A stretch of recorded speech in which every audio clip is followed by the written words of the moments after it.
देशातल्या महिला सजग झाल्यात, शहाण्या झाल्यात आणि आपल्या मनानं त्यांची जिथं इच्छा आहे तिथं त्या मतदान करायला लागल्यात. महिलांना केवळ वोट बँक म्हणून आपण बघू नये.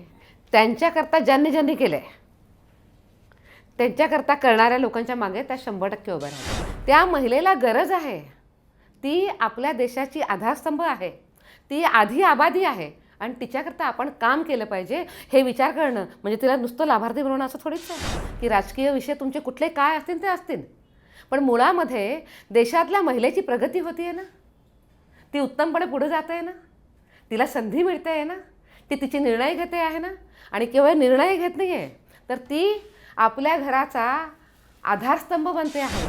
2024च्या लोकसभा निवडणुकीमध्ये महिला मतदान टक्केवारी ही 65.8% होती, तर पुरुषांची जी होती ती 65.6% होती. म्हणजे महिलांची टक्केवारी ही अधिकच होती. केवळ बचत गटांच्या महिला आहेत आणि म्हणून त्यांना काही लोन मिळतं आहे किंवा त्यांना सबसिडी मिळते असं नाही आहे. तर मुद्रा योजना असतील, स्टँडअप असतील, अन्य सगळ्या KVCच्या योजना असतील, अशा या सगळ्या योजनांमध्ये त्यांना फार मोठी मदत मिळते आहे. याच्याबद्दल माध्यमांनी सोशल मीडियावर वारंवार सांगणं गरजेचं आहे.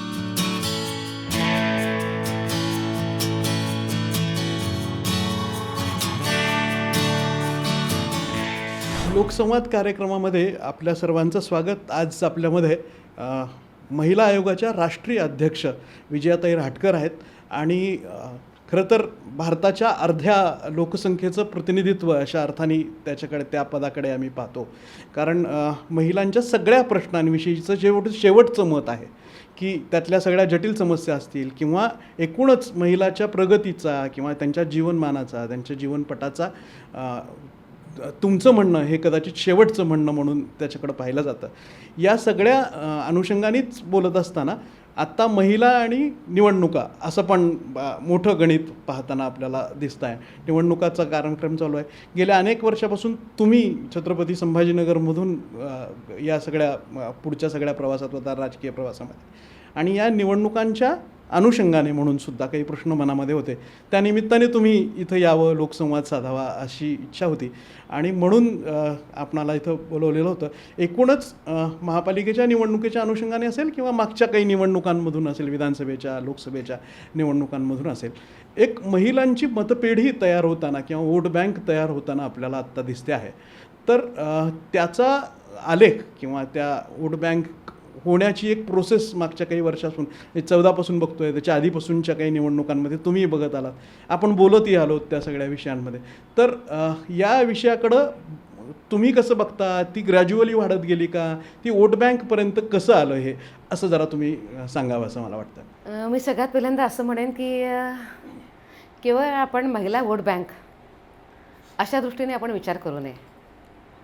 तर आपण हा विचार केला पाहिजे की देशातल्या महिला सजग झाल्यात, शहाण्या झाल्यात आणि आपल्या मनानं त्यांची जिथं इच्छा आहे तिथं त्या मतदान करायला लागल्यात. हे फार महत्त्वाचं आहे. काही वर्षापूर्वी अशी परिस्थिती होती की घरातला कोणीतरी पुरुष सांगायचा इथं मतदान करून या आणि ते मतदान व्हायचं. कारण त्याकरता जे माहिती असणं, जे स्वातंत्र्य असणं, जी समज असणं आणि मला हवं तर मी करेन असं म्हणण्याची हिंमत असणं, या गोष्टी नव्हत्या. पण हळूहळू त्या बदलल्या. विशेषतः या 11-12 वर्षात तर त्या खूप बदलल्या आणि त्या बदलण्याचा सकारात्मक परिणाम असा झाला की महिला आज आपल्या अधिकाराबद्दल जागरूक आहेत, स्वतःचे निर्णय स्वतः घेत आहेत, सांगत आहेत की मला हे हवं आणि मला हे नको आहे आणि त्या पुढं जात आहेत. पण हे सगळं कसं झालं हे सुद्धा जाणून घेणं खूप गरजेचं आहे. गेल्या 10-12 वर्षामध्ये महिलांनी पुढं यावं, त्यांचा विकास व्हावा, त्यांना एक व्यक्ती म्हणून मानाचं स्थान द्यावं आणि नुसतं मानाचं स्थान नाही, त्यांना त्यांचे अधिकारही मिळाले पाहिजे, याकरता जे प्रयत्न झाले आहेत ते खूप महत्त्वाचे आहेत. आणि आपण ते प्रयत्न जर आता बघितले तर मी सुरुवातच बेटी बचाओ बेटी पढाओपासून करेन. ज्या ठिकाणी मुलीला जन्माला घेणंच नाकारलं जायचं त्या ठिकाणी लोकांची मानसिकता बदलणं आणि ती सकारात्मक करणं, मुलीच्या जन्माचं स्वागत करणं हा प्रवास सोपा नव्हता, पण व्यवस्थांनी हा प्रवास आज सोपा केला. जे निर्णय प्रक्रियामध्ये जी माणसं आहेत त्यांनी तो प्रवास सोपा केला.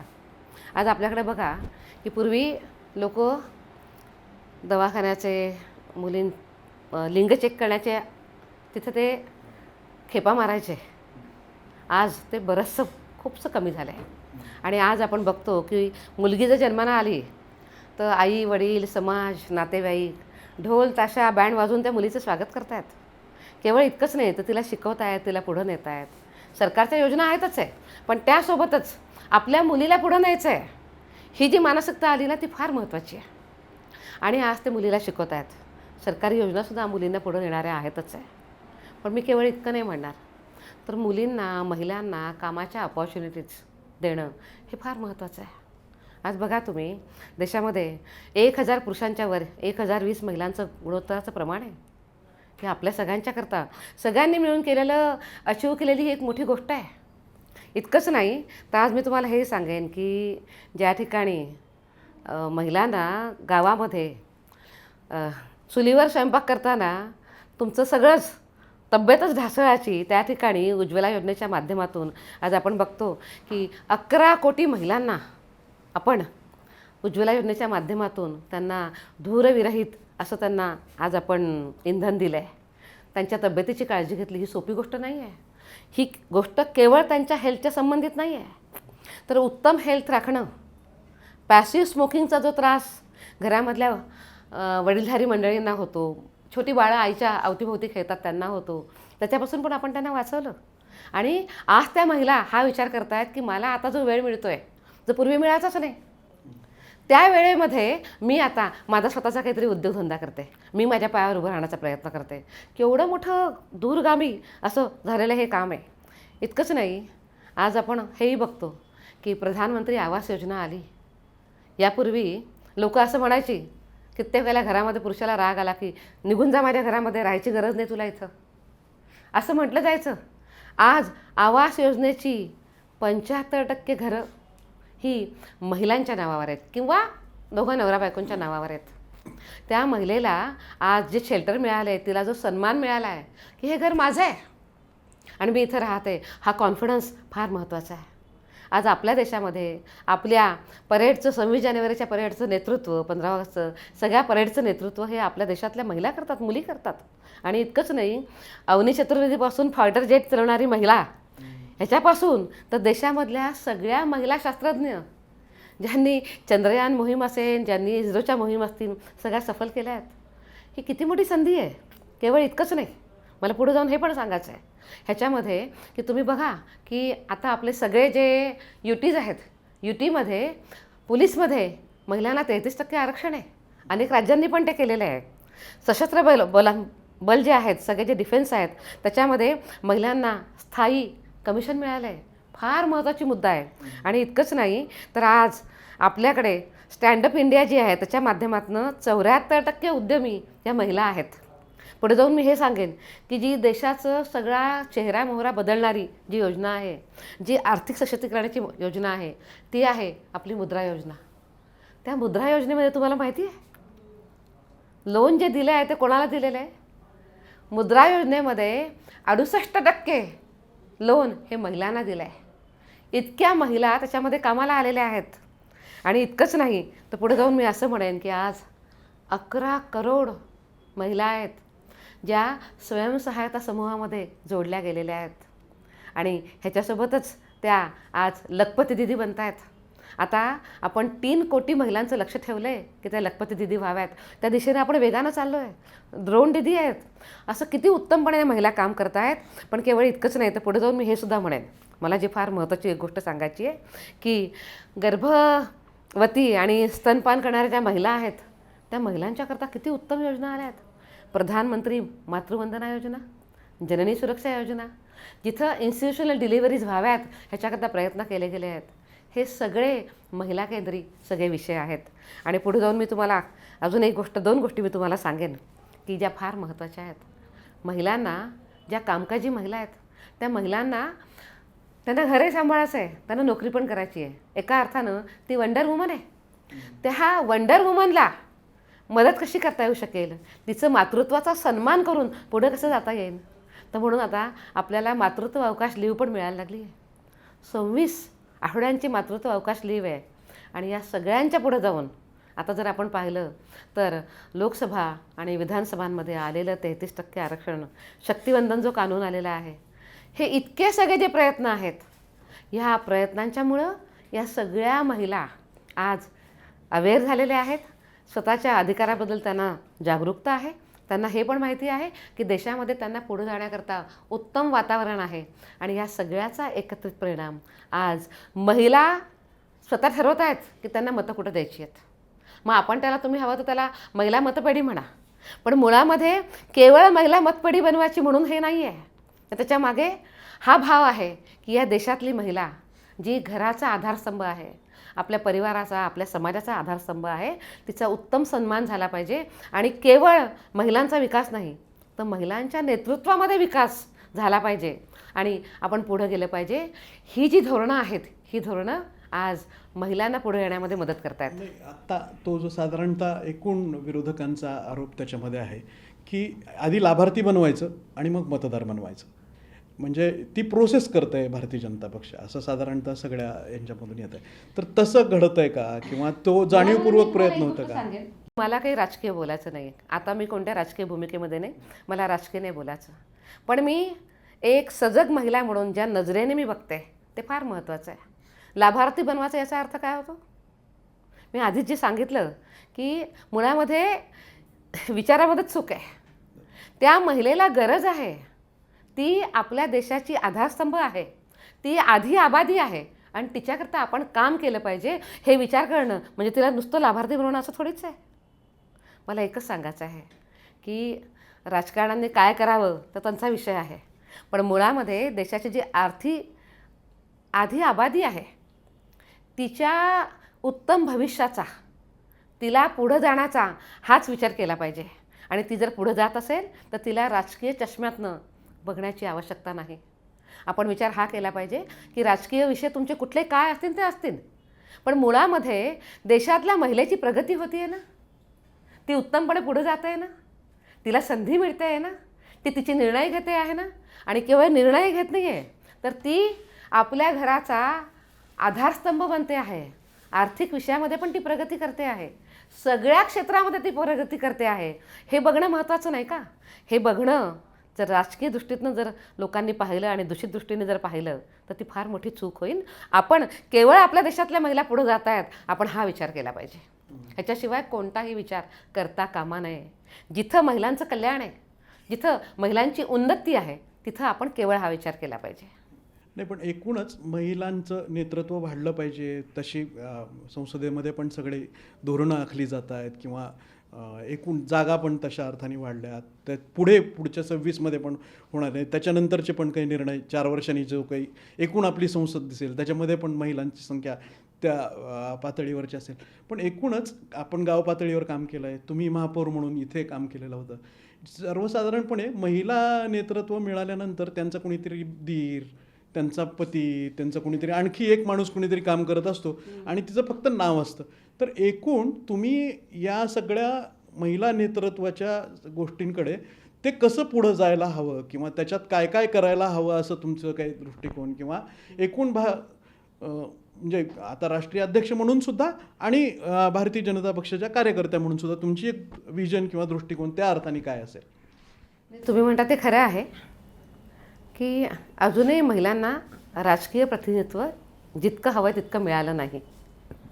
पण आता जो शक्तिवंदन कानून आला आहे त्याच्यामुळे हे चित्र सगळं बदलून जाणार आहे. आणि त्या अर्थानं हा प्रयत्न फार मोठा आहे महिलांना पुढं आणण्याकरता. आपण आत्ता तुम्ही जो उल्लेख केला तो सुद्धा काही अर्थी खरा आहे की आजही जिथं महिला निवडून आलेल्या आहेत आपल्या 3 टायर सिस्टीममध्ये, तिथं त्यांच्या घरातले पुरुष काम करतात. आणि हे काही कुठेही समर्थन करण्यायोग्य नाही आहे. पण या सगळ्यामध्ये आपल्याला काही मूलभूत विचार करणं खूप गरजेचं आहे. जसं की ते निवडून तर येतात पण काम पुरुष करतात. आता आपल्याला हे प्रयत्न करणं गरजेचं आहे की या महिला स्वतः आपल्या मनाने काम कसं करू शकतील याचा एक उत्तमपणे विचार करणं गरजेचं आहे. तो विचार होतो पण आहे. आपण आता असंही बघतो की बघा तुम्ही की आता 21 वर्षाची आणि 22 वर्षाची मुलगी निवडून येते आहे. ही आपल्याकरता खूप सकारात्मक गोष्ट आहे. त्या आता खूप सजग होत आहेत, त्या पुढं जात आहेत. पण या सगळ्यामध्ये आपल्याला त्यांना अजून वाव देण्याची गरज आहे. घरातल्या लोकांनी पण वाव देण्याची गरज आहे. आता हे ठीक आहे की पूर्वी महिला नव्हत्याच कामामध्ये, त्यामुळे ते घरातले पुरुषच काम करायचे. आता त्या आल्या आहेत, पण त्यांच्या आडून त्यांच्या घरातला पुरुष काम करतो आहे का, तर त्याला थांबवण्याची गरज आहे. त्याला समजावून सांगून थांबवण्याची गरज आहे. कधी कठोर ॲक्शनसुद्धा घेण्याची गरज आहे. पण त्यासोबतच महिलांचं प्रशिक्षणसुद्धा तेवढंच उत्तमपणे होण्याची गरज आहे. मला आज तुम्हाला एका चांगल्या इनिशिएटिव्हबद्दल सांगायचं आहे. राष्ट्रीय महिला आयोगाने याचा फार विचार केला आहे आणि आम्ही एक कार्यक्रम करतो आहे. त्याचं नाव आहे शी इज अ चेंज मेकर. या ज्या 3 टायर सिस्टीममधल्या आपल्या सगळ्या ज्या सरपंच आहेत, त्याच्यानंतर पंचायत समिती, जिल्हा परिषद, नगरसेविका, या सगळ्यांचं प्रशिक्षण राष्ट्रीय महिला आयोग करतो आहे. आमच्या दृष्टिकोनातून आम्ही करतो की तुम्ही कसं हिमतीने काम करायचं आहे, स्वतःचे निर्णय तुम्ही स्वतः कसे करायचे आहेत, त्याच्याकरता तुम्हाला काय स्किल हवे, तुम्हाला काय माहिती असायला पाहिजे, याबद्दलचं सगळं. मग त्यांचं व्यक्तिमत्व विकास असेल, त्यांचा सोशल मीडिया असेल, अगदी कलेक्टरला पत्र कसं लिहायचं आहे, न घाबरता कलेक्टरपर्यंत जाऊन आपल्या गावातल्या मागण्या कशा मांडायच्या आहेत, या सगळ्याकरता आम्ही तर खूप प्रयत्न करत असतो. अन्यसुद्धा अनेक व्यवस्था आहेत ज्या याच्याकरता प्रयत्न करत आहेत. पण आता या सगळ्यामध्ये सगळ्या राजकीय पक्षांनी आणि घरातल्या पुरुषांनीसुद्धा आता हा विचार करण्याची वेळ आली आहे की आता केवळ महिलांना चालवू दिलं पाहिजे. त्यांच्याकडे अनुभव असेल तर तो अनुभव त्यांनी घरी सांगावा, त्याला काही ना नाही आहे. अनुभवाचा उपयोग तर कोणाचाही आपल्याला करता येतो. पण महिलांनीच येऊन फील्डवर काम करून घेण्याची गरज आहे असं मला वाटतं. मला थोडंसं माझ्या पहिल्या मुद्द्यामध्ये काही अजून मुद्दे मला काही ॲड करायचे आहेत. आपण जर आता पाहिलं तर आपली एकूण मतदारसंख्या ही 96.88 कोटी आहे. 2024च्या लोकसभा निवडणुकीमध्ये महिला मतदान टक्केवारी ही 65.8% होती. तर पुरुषांची जी होती ती 65.6% होती. म्हणजे महिलांची टक्केवारी ही अधिकच होती. त्याच्यामध्ये सुद्धा आपण नवीन किंवा पहिल्या वेळेसचं जे मतदान आहे, जे 18 ते 19 वयोगटामध्ये जर आपण पाहिलं तर सुमारे 1.8 कोटी प्रथम वेळच्या मतदारांसारखे नोंदवले गेले होते. त्याच्यामध्ये महिलांच्या नोंदी फार मोठ्या प्रमाणामध्ये, मी ज्याचा आधी उल्लेख करत होते, बेटी बचाओ बेटी पढाओचा आणि यासारख्या अन्य योजनांचा की ज्या लहानपणापासून मुलींना पुढे देतात, त्याचा फार मोठा इम्पॅक्ट तुम्हाला या 1.8 कोटी जे पहिलं मतदान आहे ह्याच्यामध्ये दिसतं आहे. ह्याच्यामधल्या 1.41 कोटी महिला म्हणजे नवीन नोंदणीमध्ये महिलांचा फार मोठा हिस्सा आपल्याला दिसतो आहे. मला असं वाटतं की महिलांचं राजकीय समावेशाचं हे ठसठशीत प्रतिबिंब आहे. हे आपण घेऊन आपण पुढे गेलं पाहिजे.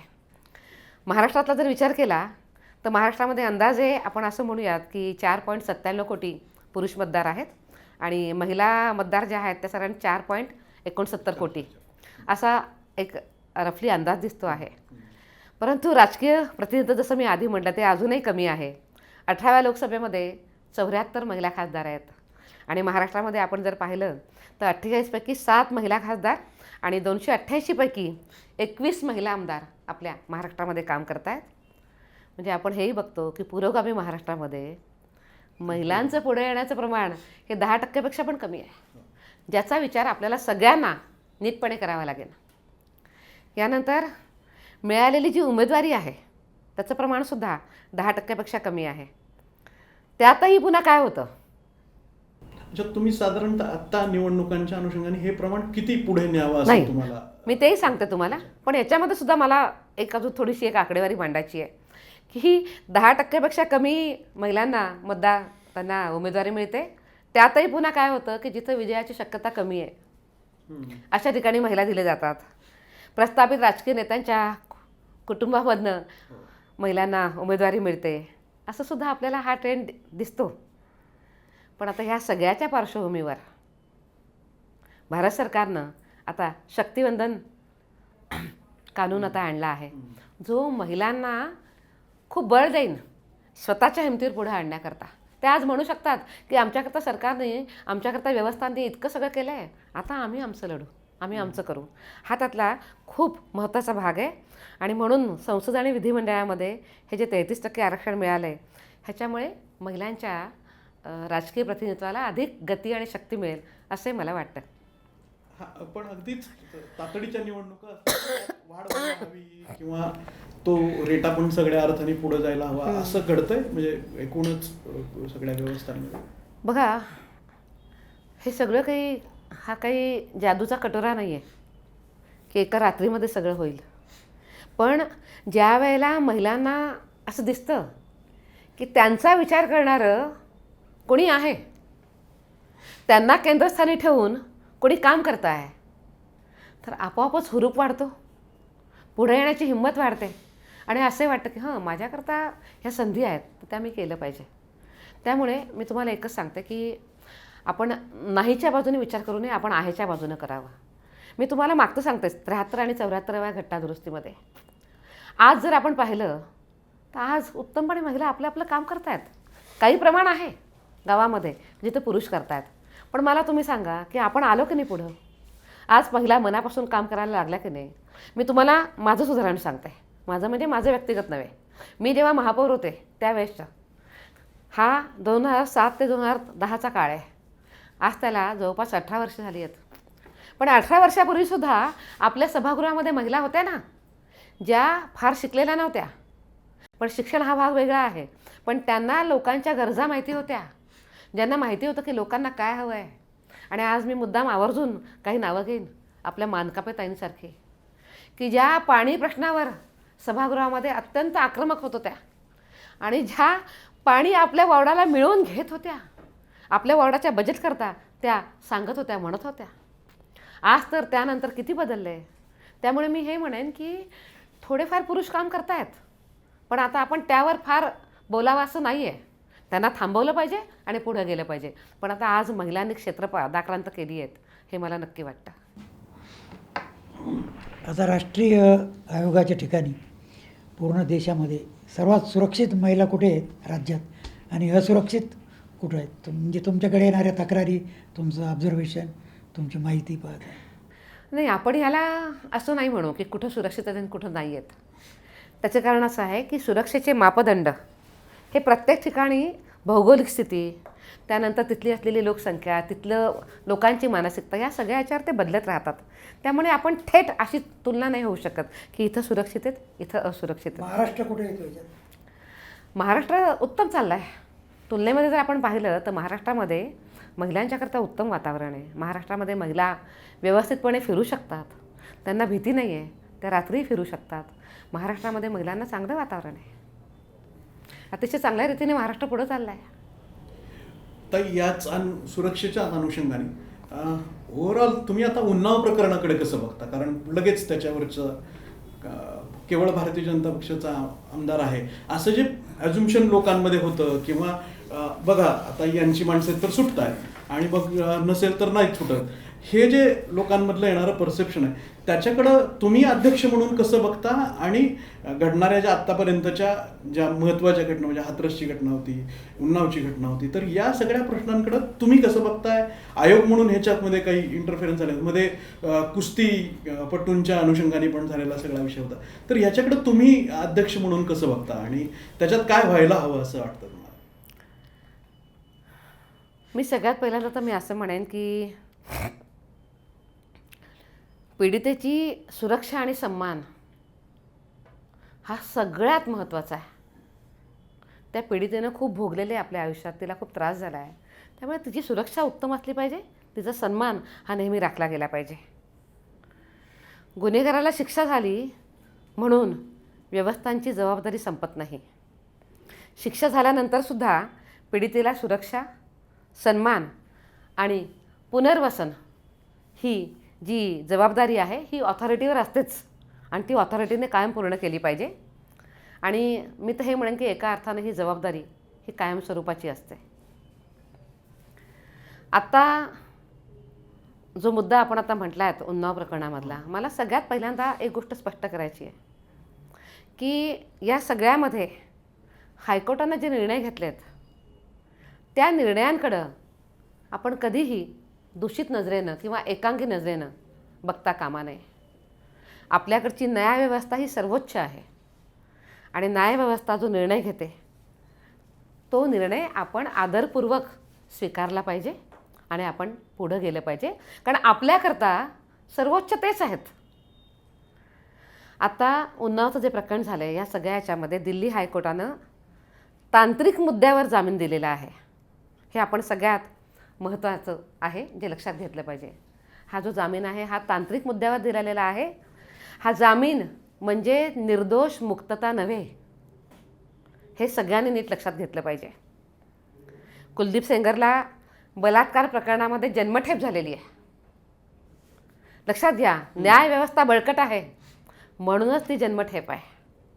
मी जे आधी म्हटलं की आपला न्यायव्यवस्थांवरचा विश्वास हा अत्यंत प्रबळ असला पाहिजे. त्याला बलात्कार प्रकरणामध्ये जन्मठेप झालेली आहे आणि तिच्या वडिलांच्या तुरुंगामधल्या मृत्यूप्रकरणी 10 वर्षाची शिक्षा झालेली आहे. हे दोनही विषय वेगवेगळे आहेत. हे दोन विषय एक नाही. ह्या दोन शिक्षा वेगवेगळ्या आहेत. गेल्या 7 वर्षापासून तो तुरुंगामध्ये आहे. बलात्कार प्रकरणामध्ये जरी जामीन मिळालेला असला तरी देखील दुसरं जे प्रकरण आहे, मी जे म्हटलं की 10 वर्षाची शिक्षा आहे तिच्या वडिलांच्या मृत्यूच्या प्रकरणामध्ये, तो तुरुंगामध्येच आहे. त्याची सुटका झालेली नाही. तो आतच आहे आणि तो आतच राहणार आहे. मी जे सांगितलं की हायकोर्टानं हा जो जामीन दिलेला आहे हा तांत्रिक मुद्द्यावर आहे. त्याची काही निर्दोष मुक्तता नाही झालेली आहे. हां, त्याला अधिकार आहे पुढे वर सुप्रीम कोर्टात जाण्याचा, तो जाईन, पण हा केवळ तांत्रिक मुद्द्यावर दिलेला हा जामीन आहे. हे आपण नीट लक्षात घेतलं पाहिजे. आणि या सगळ्या विषयांवर तो कोण आहे, काय आहे, हे काहीही गोष्ट न आणता आपण त्याला खुल्या मनानं त्याच्याकडे बघितलं पाहिजे. मला एक गोष्ट सांगायची आहे की या सगळ्या मुद्द्यावर आपली ही व्यवस्था सर्वात सर्वोच्च नाही का? ती सर्वोच्च आहे म्हणून त्याला शिक्षा झाली नाही का? त्यामुळे अशा पद्धतीने बोलणं योग्य नाही होणार. नंबर 1. आणि जसं मी सांगितलं की पीडितेची सन्मान आणि सुरक्षा ही सर्वोपरी आहे आणि ती शेवटपर्यंत व्यवस्थांनी ती आपल्याकडं जबाबदारी म्हणून घेतली पाहिजे, तिची मदत केली पाहिजे. पीडितेनं आपल्या आई, बहीण आणि चुलते यांच्याविरुद्ध विविध गुन्हे पण याच्या आधी दाखल केले होते. त्याच्यामध्ये तिने अनेक आरोप केले की तिला जी नुकसान भरपाई मिळाली त्याचे काही गैरव्यापार झालेले आहेत. दिल्ली सरकारमध्ये तिला जे घर मिळालं होतं दिल्लीमध्ये त्याच घरातनं तिला हाकलून दिलं आहे, असे तिचे अनेक आरोप आहेत. तिच्यावर जबरदस्ती केली गेली आहे. तिच्या नवऱ्याला बलात्कारासारख्या गुन्ह्यामध्ये अडकवण्याचा प्रयत्न झाला आहे. असे तिने अनेक तिच्या तक्रारी FIRमध्ये तिने नमूद केलेल्या आहेत. मला असं वाटतं की या गुन्ह्यांचा नीट तपास झाला पाहिजे. तो फार महत्त्वाचा आहे. आणि जी नुकसान भरपाई तिला मिळालेली आहे ती केवळ तिच्याच कल्याणाकरता आणि पुनर्वसनाकरता वापरली गेली पाहिजे. नुकसान भरपाईचं गैरवापर होऊ नये म्हणून त्यावरनं कुटुंबामध्ये वाद, भांडणं, जे कुटुंब एकत्र आहे त्यांच्यामध्ये फाटाफूट होणं असं पण बरं नाही आहे. म्हणून त्यांचे वाद होऊ नयेत, त्यांचे तक्रारी होऊ नयेत, तक्रारी दाखल होऊ नये, याकरता मला असं वाटतं की नव्यानं काही मार्गदर्शक तत्त्व निश्चित होण्याची गरज आहे. त्याच्यामध्ये आम्ही नक्कीच पुढाकार घेऊ. हाच न्याय आत्ता आठवला म्हणून बिल्किस बानोला पण असायला हवा असं वाटतं का? लक्षात घ्या, मी एकच गोष्ट सांगितली की ह्या सगळ्या याच्यामध्ये मी आता त्या विषयावर फार बोलणार नाही. मला तुम्ही सेंगर या विषयावर बोलायला सांगितलं होतं, मी त्यावर बोलते. पण मी तुम्हाला एकच सांगते की न्यायव्यवस्था सर्वोच्च आहे आणि तुम्ही इंटरप्रिटेशन कसं करताय त्याचं हे फार महत्त्वाचं आहे ना. हा तांत्रिक मुद्द्यावर मिळालेला जामीन आहे पण तो बाहेर येतच नाही, कारण तो दुसऱ्या प्रकरणामध्ये 10 वर्ष आतमध्ये आहे. त्यामुळे आपण ते नीट समजून घेण्याची गरज आहे. मला असं पण वाटतं ह्याच्यामध्ये की ह्याच्यामध्ये कायदेशीर प्रक्रिया पण सुरू आहे. कायद्यातील सर्व उपलब्ध उपायांचा अवलंब पण केला जात आहे. न्यायप्रक्रिया नियमानुसार पुढे जाईलच. या प्रकरणातील तपास संस्था CBIनं दिल्ली हायकोर्टाच्या निर्णयाला विरोध करणारी विशेष याचिका सर्वोच्च न्यायालयात दाखल करण्याचा निर्णय घेतलेला आहे. हे सुद्धा मोठी गोष्ट आहे. आणि मला अजून एक सगळ्यात महत्त्वाची गोष्ट वाटते की सोशल मीडिया ह्याच्यावर होणारी जी चर्चा आहे ना, ही चर्चा फार जबाबदार असली पाहिजे. आणि सगळ्यात महत्त्वाची गोष्ट ती तथ्यांवर आधारित असली पाहिजे. ती तथ्यविहीन जर चर्चा केल्या तर त्याला अर्थ नाही, लोकांना विनाकारण संभ्रम निर्माण करण्याचं कारण आहे. त्याच्यामुळे जबाबदारीनं ही चर्चा केली पाहिजे, तथ्यांवर आधारित अशी चर्चा केली पाहिजे. प्रत्येक वेळेला त्याला राजकीय चष्म्यातनं बघण्याच्या ऐवजी कायदेशीर, सामाजिक आणि सुरक्षेच्या नजरेमधून त्या तथ्यांचा नेमकेपणानं अभ्यास करणं खूप गरजेचं आहे असं मला वाटतं. मला या निमित्तानं मीडिया असेल, सोशल मीडिया असेल, यांना मला हे पण सांगावं असं वाटतं की जो अनावश्यक तर्कवितर्क आहे, सनसनाटीपणा आहे, हा आपण टाळला पाहिजे. खूप संवेदनशील मॅटर आहे. त्या मुलीला तिच्यावर काय बितलं आहे याची आपण कल्पना नाही करू शकत. त्याच्यामुळे हा सनसनाटीपणा आपण टाळला पाहिजे. त्यासोबतच असंबंधित बाबी एकत्र करून निष्कर्ष काढू नयेत. जे निर्णय कोर्टानं घेतलेले आहेत ते नेमकेपणानं आपण लोकांच्यापर्यंत आणले पाहिजे. आणि पीडितेची जी गोपनीयता आहे, तिची सुरक्षा आहे आणि तिचा सन्मान आपण जपला पाहिजे. पण ताई, हे सुरक्षेच्या अनुगाने आपण बोलतच होतो, पण ओव्हरऑलच महिलांच्या अंगाने बजेटरी प्रोव्हिजन्स असा विषय खूप दिवसापासून चाललेला होता. विमेन बजेट नावाने बऱ्याच गोष्टी घडताना दिसत होत्या. तर हा जो एकूण विकासाचा नवा दृष्टिकोन खालपर्यंत कसा रुजतोय, ब्युरोक्रेसी त्याला कसं ॲक्सेप्ट करते आहे, खालच्या बाजूला म्हणजे काय होतं, वर धोरण ठरतात आणि मध्ये मध्ये गॅप राहतात. खरं तर गॅप सांगणं किंवा हेच आम्ही माध्यम म्हणून काम करतो.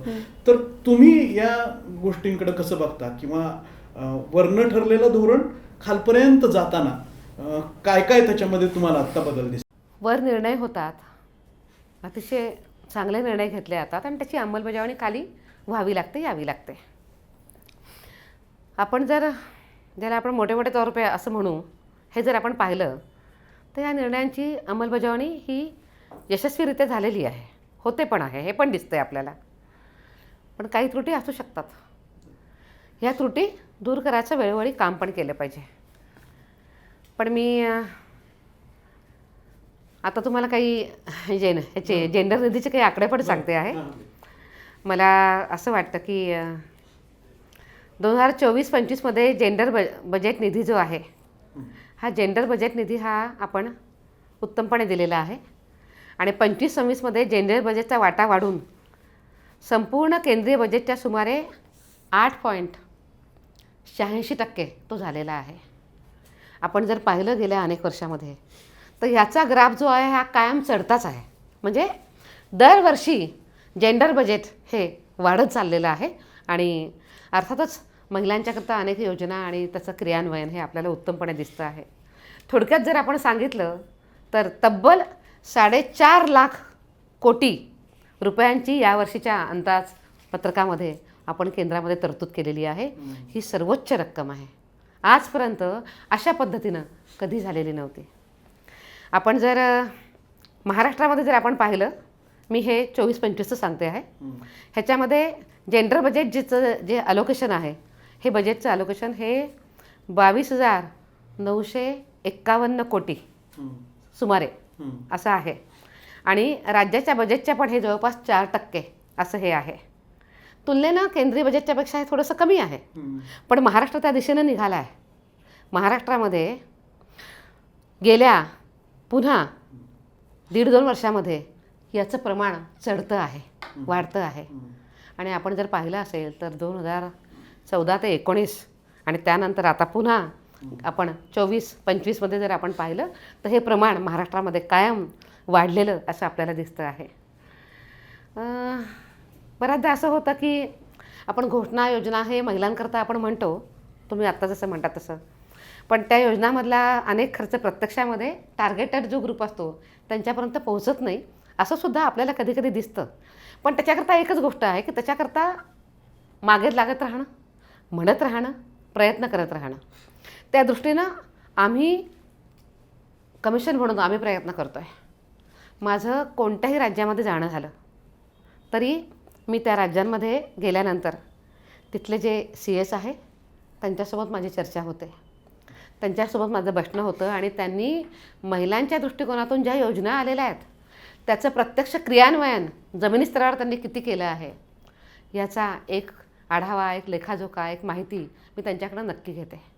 पण केवळ तेवढंच नाही करत, तर माझे आजपर्यंत जेवढे प्रवास आहेत ज्या ज्या गावात मी गेलेले आहे त्या गावामध्ये जर राज्यामध्ये राजधानीत जर गेले असतील तर CS सोबत, जर मी डिव्हिजनल लेवलला जर गेले असेल तर तिथल्या डिव्हिजनल कमिशनरसोबत आणि सगळ्या कलेक्टरसोबत, आणि अगदीच जर एखादं मोठं शहर असेल, मेट्रो शहर असेल किंवा मोठं शहर असेल तर तिथल्या कलेक्टरसोबत तिथं, आणि त्यांच्यासोबत अन्य पण लोक त्यांचे बाकीचे व्यवस्था राबवणारे, त्यांच्या सगळ्यांच्यासोबत मी जरूर एक मीटिंग करते आणि महिला केंद्रित ज्या योजना आहेत त्याचं त्यांना जे लक्ष दिलं होतं त्याच्यामध्ये त्यांचं किती काम झालेलं आहे, किती काम राहिलेलं आहे, काय अडचणी होत्या ते काम करण्यामध्ये, आणि त्या अडचणी दूर करण्याकरता काय त्यांनी उपाययोजना केल्या, या विषयावरची चर्चा नक्की होते जेव्हा राष्ट्रीय महिला आयोगासारखी एखादी संस्था या विषयामध्ये विचारपूस करते.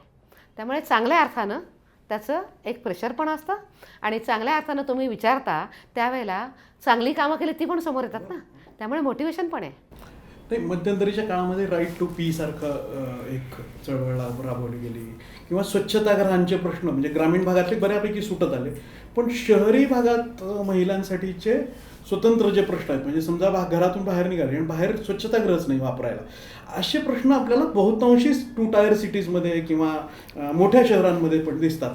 तर ही मोठी समस्या आहे असं नाही का वाटत, आणि त्याच्यावर काही पुढच्या काळामध्ये म्हणजे राष्ट्रीय स्तरावरून सुद्धा असा काही विचार आहे का की करायला हवा? तुम्ही खरंय म्हणता ते, की तुमच्या शरीर धर्माकरता तुम्हाला व्यवस्था मिळत नाही आणि ज्या खूप अत्यावश्यक गोष्टींना तुम्हाला जाता येत नाही, हे खरंच खूप म्हणजे त्रासदायक आहे. आजकाल लोकांना लाईफस्टाईल डिसीजेस पण असतात, त्याच्यामुळे सुद्धा ह्या सगळ्या व्यवस्था होणं सगळ्यांच्याकरताच खूप गरजेचं आहे. तुलनेनं शहरामध्ये ते प्रमाण खूप कमी आहे. मला स्वतःला असं वाटतं की या विषयावर आपल्याला नीट विचार करणं गरजेचं आहे. पण याच्यामध्ये 2 गोष्टी आहेत. म्हणजे मी कोणाची बाजू घेत नाही आहे, पण मी तुम्हाला दोन्ही गोष्टी सांगते. महापालिकेनं पुढं येऊन यावरच्या व्यवस्था केल्याच पाहिजेत. जेव्हा एखादी महिला बाजारपेठेला जाते, घराच्या बाहेर जाते, तेव्हा ती कमीत कमी 3 तास बाहेर असते. त्या 3 तासामध्ये तिला जायची, महिला काय किंवा पुरुष आहे काय, त्यांना जाण्याची गरज आहे वॉशरूम करता, ती व्यवस्था नाही मिळत. त्यामुळे त्याची व्यवस्था महापालिकेनं केलीच पाहिजे, ती जबाबदारी महापालिकेचीच आहे. हा भाग आहे. दुसऱ्या बाजूला जागा फार कमी अवेलेबल आहेत की ज्या जागांमध्ये हे करता येऊ शकेल. आता ज्या कमी असलेल्या जागा आहेत त्याच्यामध्येच महापालिकांना त्याची व्यवस्था करायची आहे. पण असं पण दिसून येतं की लोक ते करू देत नाहीत. लोक भयंकर विरोध करतात, कारण लोकांना असं वाटतं की इथं जर सार्वजनिक स्वच्छतागृह जर आली तर आपल्याला त्रास होईल, ते घाण राहतील, त्याचा वास, त्याचा त्रास आपल्या घराभोवती येईल आणि मग ते काही योग्य नाही आहे, म्हणून लोक त्याला विरोध करतात. त्याच्या विरोध मेंटेनन्सचा आहे. त्याच्यामध्ये महापालिकेला तो विश्वास द्यावा लागेल लोकांना की असं होणार नाही. म्हणजे मी तुम्हाला खरं सांगते, मी जेव्हा महापौर होते त्यावेळेला या विषयामध्ये मी खूप प्रयत्न केले. मला आता अजून माहिती नाही, पण तेव्हा जे काही आपल्याकडे मधल्या काळात जे काही असे स्वच्छतागृह होते ते माझ्या काळात झालेले आहेत. तेव्हा मला आठवतं की आपला हे क्रांतीचौक वॉर्ड ऑफिस होतं, तिथं महापालिकेची जागा होती आणि तिथं आपण स्वच्छतागृह बांधले होते की खूपच वर्दळीचा भाग आहे आणि आपण त्याचा उपयोग होईल तिथं. पण लोकांनी ते सुरू नाही करू दिले, कारण त्यांना ते खूप भीती वाटत होते की याचा त्रास आपल्याला होईल. तर महापालिकेनं लोकांना हा विश्वास पण देणं गरजेचं आहे. निवडणुकांमध्ये पण हे मुद्दे जरा चर्चेत यावेत, या अंगाने पुढं जावं, कारण महिलांचं पुढं जाणं ह्या अंगाने थोडंसं पुढं, कारण शेवटी नेतृत्व करताना सुद्धा हे सगळे मुद्दे असावेत असं तुम्हाला वाटतं का? असलेच पाहिजेत. बघा, लोकांच्या ज्या आकांक्षा आहेत त्या आकांक्षांना समजून घेऊन काम करणं हे व्यवस्थांचं, राजकीय पक्षांचं, त्यांच्या नेत्यांचं काम आहे. पण त्यासोबतच तुम्ही जर त्या आकांक्षा पूर्ण नाही करू शकलात तर लोक पण तुमच्यावर विश्वास ठेवत नाहीत. त्यामुळे आजच्या काळामध्ये ज्या गरजा आहेत त्या गरजांवर चर्चा नक्कीच झाली पाहिजे आणि चर्चा करून पुढे जाता आलं पाहिजे, असा एक दृष्टिकोन ठेवला पाहिजे. एक आणखी प्रश्न होता जो काही दिवसांपासून आपल्याकडच्या भागांमध्ये जरा जास्त दिसतोय. बचत गटांची संख्या खूप मोठ्या प्रमाणात वाढल्यानंतर सुद्धा आपल्याकडे मायक्रो फायनान्स पण खूप मुख्यतः वाढत आहेत आणि एक बाईवर साधारणतः सरासरी 3-3, 4-4 कर्ज असं आपल्याला बघायला मिळत आहे. तर एकूणच एका बाजूला आपण लाडकी बहीणचे पण पैसे देतो आहोत, बाकी पण कर्ज मिळतं आहे, तर या सगळ्या गोष्टींकडे कसं बघायला हवं, कारण ते पुरेसं नाही आहे आणि नीट पण होत नाही आहे असं वाटतं का? म्हणजे तुम्हाला काय, तुमचे ऑब्झर्वेशन काय? देशभर तुमचा खूप मोठा संचार असतो विक्रेता, त्याच्यामुळे खरं आहे की ग्रामीण भागामध्ये आपण जर पाहिलं तर मायक्रो फायनान्स कंपन्या बऱ्याच दिसतात. लोकांच्या गरजा आहेत आणि त्या गरजा ह्या कधी न संपणाऱ्या आहेत आणि खूप आवश्यक गोष्टींच्या करतासुद्धा त्यांना त्या घ्याव्या लागतात. पण या विषयावरचं नीट नॉलेज महिलांना असणं फार गरजेचं आहे. नाहीतर मग फार मोठं प्रमाण व्याजदर जो आहे तो खूप मोठा आहे आणि त्याच्यामध्ये मग त्यांना लुटलं जातं आहे. त्यामुळे या विषयाबद्दलचं मी खरं सांगू का तुम्हाला की आपल्याला असं म्हणता येऊ शकेल की डिजिटल फायनान्शियल लिटरसी सगळ्यांकरता फार महत्त्वाची आहे. ती जर लिटरसी नसेल ना तर मग कित्येक वेळेला कर्जाच्या विळख्यामध्ये महिला अडकतात. पण दुसरा अजून एक भाग आहे जो मला सांगायचा आहे, विशेषतः मी माध्यमांनाच म्हणेन. ज्या गोष्टी होत नाहीत आपण त्याच्यावर बोट ठेवतो, ते माध्यमांचं कामच आहे, ठेवलं पण पाहिजे. पण ज्या गोष्टी होत आहेत किंवा ज्या गोष्टींच्यामध्ये त्यांना मदत मिळते आहे त्या गोष्टी एक वेळेला नाही 10 वेळेला आपण सांगितल्या पाहिजेत. एकदा सांगून आपलं काम पूर्ण होत नाही, आपल्याला त्या पण सांगता आल्या पाहिजे. आता बचत गटांच्याकरता ज्या योजना आहेत त्या इतक्या उत्तम योजना आहेत. केवळ बचत गटांच्या महिला आहेत आणि म्हणून त्यांना काही लोन मिळतं आहे किंवा त्यांना सबसिडी मिळते असं नाही आहे. तर मुद्रा योजना असतील, स्टँडअप असतील, अन्य सगळ्या KVCच्या योजना असतील, अशा या सगळ्या योजनांमधून त्यांना फार मोठी मदत मिळते आहे. याच्याबद्दल माध्यमांनी सोशल मीडियावर वारंवार सांगणं गरजेचं आहे. एकीकडे डिजिटल फायनान्शियल लिटरसी त्यांना देणं, दुसरीकडे सरकारच्या ज्या योजना आहेत ज्या भरोशाच्या आहेत त्याच्याबद्दल त्यांना सांगणं आणि त्यांना या विळख्यातून मुक्त करणं, असं काम आपल्याला एक करावं लागेल. लाडकी बहीण योजनेबद्दल तुम्ही म्हटलात की त्याच्यावरचा मुख्य आक्षेप बहुतांशी विरोधकांचा म्हणून ते पोहोचावं म्हणून, पण की खूप असे पैसे देऊन किती दिवस आपण कोणाला तरी असिस्ट करू शकतो, हे जरा अर्थव्यवस्थेला सुद्धा थिन स्प्रेडिंगच्या लेवलला येऊन थांबतं. 1500 रुपयात काय होऊ शकतं? पण दिल्यानंतर तुमचा काय अनुभव आहे की महिलांमध्ये एखादा अभ्यास असा महिला आयोगाच्या वतीनं किंवा अन्य कुणी असा केला आहे का की ते 1500 रुपये कसे वापरले जातात, काय होतं त्याचं पुढे? तुमचा काय अनुभव आहे? मी पहिल्या मुद्द्यावर काही बोलत नाही, राजकीय दृष्टीने तो जाणार आहे, त्याच्यामुळे मी त्यावर काही जाणार नाही. पण मी तुम्हाला हे नक्की सांगते की ज्या महिलांच्या खात्यामध्ये 1500 रुपये आलेत त्या महिला आज आनंदामध्ये आहेत, हे तर नक्की दिसतं. आणि त्यांच्या मनाने तुम्ही लक्षात घ्या की बाईसुद्धा कित्येक वेळेला खूप पिसते हो, कुटुंबाकरता संसाराकरता ती खूप झिजते. 2 गोष्टी पण ती आपल्या मनासारखं इच्छेनं करू शकेल असं नाही आहे. बाई काय किंवा पुरुष काय, दोघंही कष्ट करूनच आयुष्यात पुढे जात असतात. हे 1500 रुपये तिच्याकरता मोठा आधार आहे आणि तिला त्याचा उपयोग होतो, त्या आनंदात आहे. या विषयावरचा पण तुम्ही जसं आधी म्हटलात की याचा एक समग्र अभ्यास करणं गरजेचं आहे आणि आम्ही तो अभ्यास सुरू केला आहे. आमचं कामच आहे ते की अशा ज्या योजना आहेत त्यांचा सर्वांगानं त्याचा अभ्यास करणं हे आमचं काम आहे आणि आम्ही तो अभ्यास सुरू केलेला आहे. आम्ही आपलं जे यशवंतराव चव्हाण मुक्त विद्यापीठ आहे त्यांच्यासोबत आम्ही हा अभ्यास सुरू केला आहे. येणाऱ्या काही दिवसामध्ये तुम्हाला त्या रिसर्चचा रिपोर्ट तुम्हाला मिळेल. आगामी महापालिकांच्या निवडणुका येतात तर सत्ताधाऱ्यांच्या मागे महिलांची वोट बँक उभी राहील का परत? म्हणजे आता जे सत्ताधारी आहेत त्यांच्या मागे महिला वोट बँक पुन्हा त्यांनाच? मी एकच सांगते की महिलांना केवळ वोट बँक म्हणून आपण बघू नये. त्यांच्याकरता ज्यांनी केलं आहे त्यांच्याकरता करणाऱ्या लोकांच्या मागे त्या 100% उभ्या राहतील, कारण त्यांचा आत्मसन्मान त्यांनी सांभाळलेला आहे.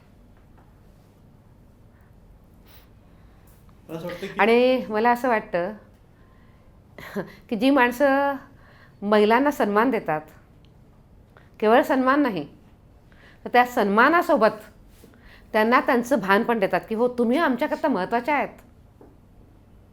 तर त्यांनी अशा सन्मान देणाऱ्या लोकांच्या मागे का उभं राहू नये, हा पण एक प्रश्न आहेच ना. आणि मला स्वतःला असं वाटतं की जिथं तुम्हाला सन्मान मिळतो तिथं तुम्ही उभं राहिलं पाहिजे. मला असं वाटतं की आपण बऱ्यापैकी महिलांच्या सगळ्या प्रश्नांचा आणि एकूणच निवडणुका, त्यातलं राजकारण, म्हणजे असा सगळा विषय आपण बोलत आलो आहोत. लोकसंवादाच्या निमित्ताने अख्खं पुढच्या पण निवडणुकांमध्ये या सगळ्याचा निश्चितपणे उपयोग होईल असं वाटतंय. या कार्यक्रमासाठी तुम्ही आवर्जून वेळ दिलात, आमच्याशी मोकळेपणाने ह्या सगळ्या विषयावर बोललात, त्याबद्दल मी आपला आभार व्यक्त करतो आणि आता आपण थांबतो. मलाही खूप छान वाटलं. लोकसत्ता आणि सत्ताचे वाचक हा नेहमीच माझ्याकरता खूप जिव्हाळ्याचा विषय राहिला आहे. या निमित्तानं मला त्या सगळ्यांशी संवाद करता आला, याकरता लोकसत्ताचे आणि तुमचे पण मी फार मनापासून आभारी आहे. खूप धन्यवाद.